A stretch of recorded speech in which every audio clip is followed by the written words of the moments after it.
दुनिया में गर्ज मीठी घनी गर्ज जीती कोई वस्तु मीठी है कोनी।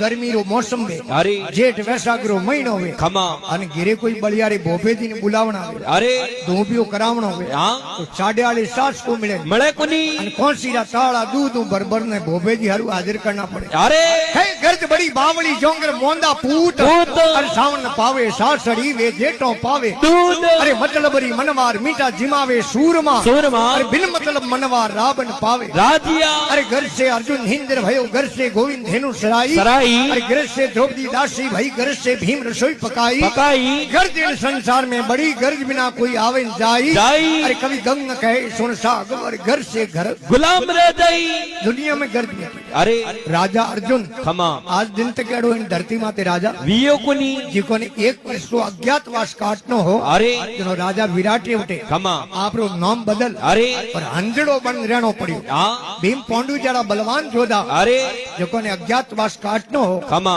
जनो आप जनो उठे रसोई बन कॉम करनो पड़ियो। अरे दुनिया में गर्ज इतनी